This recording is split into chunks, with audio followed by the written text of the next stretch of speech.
मुख्यमंत्री की भूमिका पूरे प्रदेश के कार्यकर्ताओं को किस प्रकार आंदोलन की दिशा में ले जाने का प्रयास चल रहा है। मुझे लगता है कि सरकार चलाने में असफल होने के बाद अपनी असफलताओं को छुपाने के लिए नए नए मुद्दों को जनता को भ्रम में डालने का प्रयास भूपेश बघेल जी कर रहे हैं। उनको तो इस बात का जवाब देना चाहिए कि छत्तीसगढ़ में 2.5 साल में आम व्यक्ति के जीवन कितना कष्टदायक हो गया है। सरकार की गलत नीतियों की वजह से लगातार न केवल रेत के भाव में वृद्धि हुई, सीमेंट के भाव में लगातार आज तक इतिहास में बारिश में इस रेट में सीमेंट नहीं बिका था। 300 के आसपास जो आज छत्तीसगढ़ में सीमेंट के कीमतों में वृद्धि हुई है। रेत का तो ये हालत हो गया है कि पूरा रेत उत्तर प्रदेश और बिहार जा रहा है। छत्तीसगढ़ के लोगों को मकान बनाने की रेत उपलब्ध नहीं है। और जहाँ तक सवाल महंगाई का है, तेल की कीमत कहें या दाल की कीमत कहें, पिछले 8-10 दिनों में अपने आप सरकार की, केंद्र सरकार के बेहतर प्रबंधन की वजह से धीरे धीरे बेहतर स्थिति में आ रहा है। तो इस सरकार का पूरा प्रयास है, मगर ये सरकार साइकिल में बैठ के प्रदर्शन कर रही है। ये बात समझ के परे है कि जिस सरकार को आज इस अवसर पे जब प्रेस कॉन्फ्रेंस लेके दिल्ली के बारे में बड़ी बड़ी बात करते हैं और अलग अलग समय में अलग अलग राज्यों की जवाबदारी लेने की बात करते हैं, कभी असम की जवाबदारी लेते हैं, झारखंड की जवाबदारी लेते हैं, अब पता चल रहा है कि उत्तर प्रदेश की जवाबदारी ले रहे हैं। तो छत्तीसगढ़ की जवाबदारी कब लेंगे भाई? छत्तीसगढ़ के लोग ये प्रश्न पूछ रहे हैं कि छत्तीसगढ़ में आज किसानों का खाद के मामले में पूरे छत्तीसगढ़ में हाहाकार मचा हुआ है। खाद उपलब्ध नहीं है। सारे के सारे खाद 60% खाद व्यापारियों को दे दिया गया। सिर्फ और सिर्फ 30% 25% खाद सोसाइटी के माध्यम से मिल रहा है। सब सोसाइटी में ये स्थिति है कि किसान वहाँ बैठा है, चक्कर लगा रहा है और अब पानी गिर गया तो ब्यासी का समय आ गया, रोपा का समय आ गया, खाद उपलब्ध नहीं हो रहा है। 15 साल मैंने देखा एडवांस लिफ्टिंग होती थी खाद की, आज खाद के लिए मारामारी हो रही है। ब्लैक में महंगे कीमत में लोगों को खाद खरीदने के लिए मजबूर होना पड़ रहा है। शिक्षक आंदोलन कर रहे हैं। शिक्षकों के हालत ये है कि जो वादा उन्होंने किया था महिलाओं को, किसानों को, सभी वर्गों की हालत ये है कि सब आंदोलन की दिशा में आगे बढ़ रहे हैं। और ये सरकार सिर्फ और सिर्फ, कांग्रेस का मतलब भ्रष्टाचार हो गया है, कांग्रेस का मतलब कमीशनखोरी, कांग्रेस का मतलब विकास पूरी तरीके से ठप हो गया है, कांग्रेस का मतलब कालाबाजारी, गुंडागर्दी, अराजकता हो चुका है और सिर्फ छल बल के बदौलत ये सरकार चलाने में लगी है। मुझे लगता है कि जो स्पष्ट बात है कि डीजल और पेट्रोल की कीमत को रेगुलेट कौन करता है, ये बात कांग्रेस के मुख्यमंत्री भूपेश बघेल जी जानते होंगे। पेट्रोलियम निर्यातक देश ओपेक ये तय करता है कि डीजल और पेट्रोल का किस भाव में बिक्री हो। और आज जब इंटरनेशनल मार्केट में कच्चे दाम की कीमत $75 प्रति बैरल हो चुका है, तो निश्चित रूप से 80% पेट्रोलियम पदार्थ हम बाहर से अपनी आवश्यकता के अनुसार बाहर से मंगाते हैं, आयात करते हैं। और मनमोहन सिंह के सरकार में भी मैं मुख्यमंत्री था, मुझे मालूम है कितनी बार लगातार पेट्रोल और डीजल की कीमत में बढ़ोतरी हुई और हमने उस समय वैट को कम करके, कई बार मुझे याद अच्छे से आ रहा है कि हमने वैट को कम करके कीमत को कम करने का, रेगुलराइज करने का प्रयास किया। 2.5 साल में एक भी बार क्या मुख्यमंत्री ने प्रदर्शन और धरना नहीं, उनके हाथ में अधिकार है क्या इसको वेट को कम करने के बारे में कुछ बात उन्होंने सोची? आज 25% स्टेट टैक्स यानी वेट 25% प्लस ₹2 पेट्रोल पर और वैसे ही डीजल पे 25% और ₹1 प्रति लीटर वसूला जा रहा है। क्या एक बार भी 2.5 साल में इसको वेट को कम करने के लिए कभी इन्होंने प्रयास किया या उसके बारे में सोचा? उसकी ज़रूरत इन्होंने महसूस नहीं की। और इसके साथ ही साथ महंगाई का इंडेक्स यदि देखा जाए और तुलना किया जाए मनमोहन सिंह सरकार के और आज के मोदी सरकार के दौर में आपको स्पष्ट रूप से मालूम होगा कि महंगाई का इंडेक्स उस समय जितना था उससे भी कम आज की स्थिति में भारतीय जनता पार्टी की सरकार के 7 साल में है और कई कड़े उपाय किए जा रहे हैं, जबकि देश में इंफ्रास्ट्रक्चर के बड़े बड़े प्रोजेक्ट चल रहे हैं, विकास के काम हो रहे हैं और इसलिए हम इस काम को कर रहे हैं। कोई विषय आपको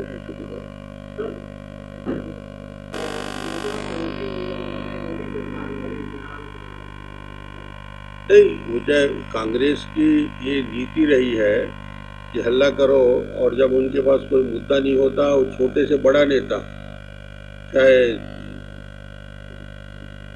केंद्र के इनके नेतागण आए, चाहे प्रदेश के नेता आए या जिला स्तर के नेता आए, ये सभी एक सूत्री काम को लेकर हल्ला कर रहे हैं और वो पेट्रोल और डीजल के भाव को लेकर ही इनका प्रदर्शन और धरना है।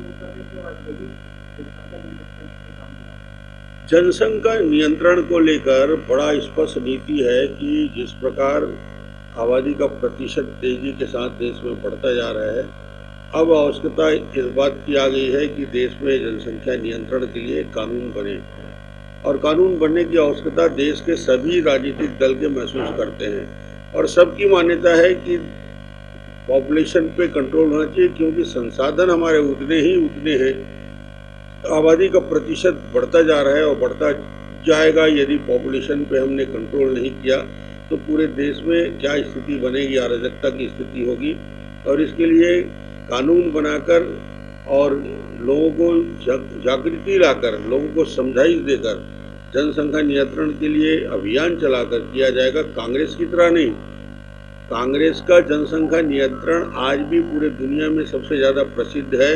शायद भूपेश जी भूल गए हैं, आपातकाल के उस दौर में पकड़ के रात को घर से उठा के लोगों को नसबंदी कर दिया जाता। किसी के बच्चे हैं कि नहीं है ये नहीं पूछा जाता था, एक बच्चे हैं, 2 बच्चे हैं, कई तो ऐसे लोगों के नसबंदी हो गया था जिनकी शादी नहीं हुई थी।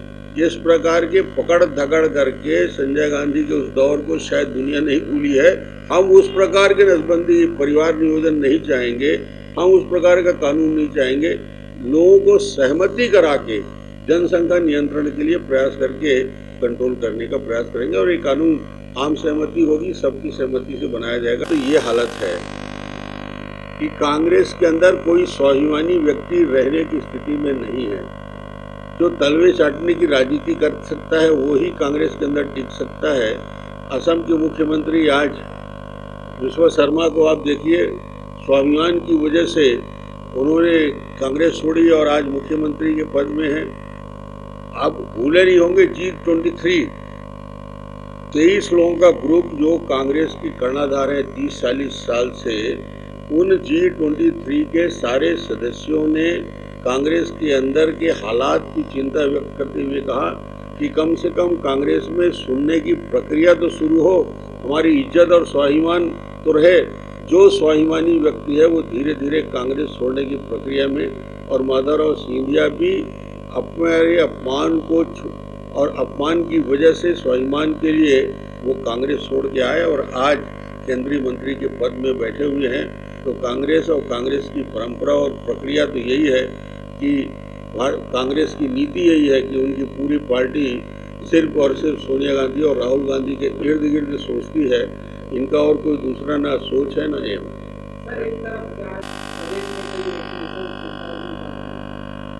वैक्सीनेशन के लिए जो लेटेस्ट जानकारी आई है पेपर से ही मैं बोल सकता हूँ कि जुलाई आ चुका है। जुलाई और अगस्त के बाद भरपूर मात्रा में पूरे सेंटरों में, सभी प्रदेशों में वैक्सीन की आपूर्ति शुरू हो जाएगी और ये अगस्त सितंबर तक करीब जो आज की स्थिति है उस स्थिति से हम बहुत बेहतर स्थिति में आएंगे।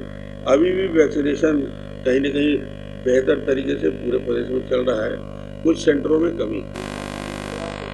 मुझे लगता है कि जिस प्रकार से 2 विधायक ने पत्र भेजा है विधानसभा अध्यक्ष के पास कि हमको विधानसभा में अलग स्थान दिया जाए हमारे दल को, मान्यता दिया जाए, मगर दलबदल विधेयक के अनुसार जो प्रावधान है उस प्रावधान के पालन भी उनको करना पड़ेगा।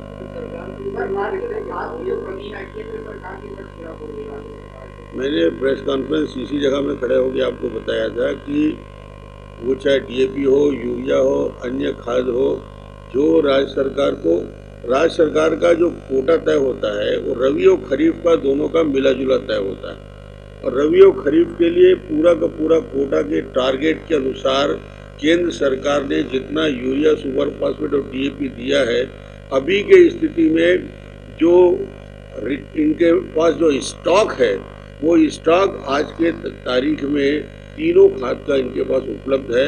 इनकी नीति गलत है। ये खाद का जो डिस्ट्रीब्यूशन कर रहे हैं, ज़्यादातर खाद जो है 60 से 70% खाद व्यापारियों के माध्यम से दे रहे हैं और सिर्फ 30% खाद सोसाइटी को दे रहे हैं। जब सोसाइटी को आप खाद कम देंगे तो किसानों के अंदर मारामारी होगी और उसको ब्लैक में खरीदना पड़ेगा।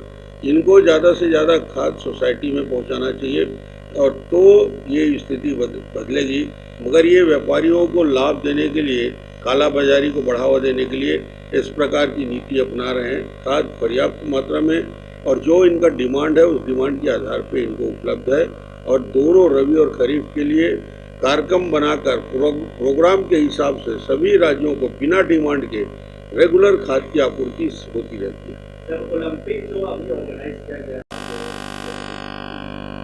अब दुर्भाग्य कहे या ये कहें कि हमको और मेहनत करने की ज़रूरत है, बेहतर प्रशिक्षण की ज़रूरत है, बेहतर कोचेस की ज़रूरत है, इंफ्रास्ट्रक्चर भी है जिसको और बढ़ाने की ज़रूरत है। इस दिशा में ध्यान देंगे तो नई टीम तैयार होगी।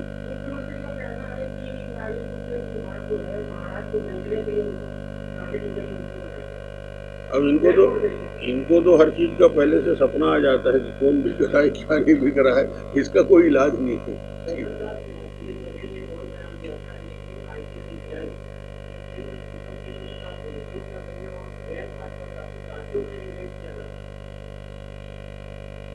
ऐसा नहीं है कि गैर भाजपा राज्यों में ही रेड किया जाता है। रेड वही किया जाता है जहाँ पे माल मिलता है। तो जहाँ करप्शन होगा वहाँ रेड होगा, जहाँ पे शिकायत होगी वहाँ रेड होगा।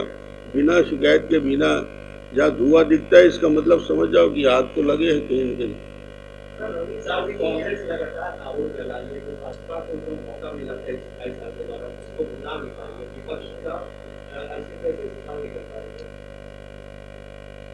विपक्ष की भूमिका में भारतीय जनता पार्टी छत्तीसगढ़ में 100% तरीके से उन सारे मुद्दों को जनता के बीच ले जाने में सफल रही है। और आज जब जागृति आई है समाज के सभी वर्गों में, वो भारतीय जनता पार्टी के नीचे स्तर के कार्यकर्ताओं के जन जागरण की वजह से ही है। और इसको अब कोविड समाप्त हो गया है, अभी तक हम अलग अलग माध्यम से इसको व्यक्त करते रहे, अब सड़क की राजनीति भी शुरू हो।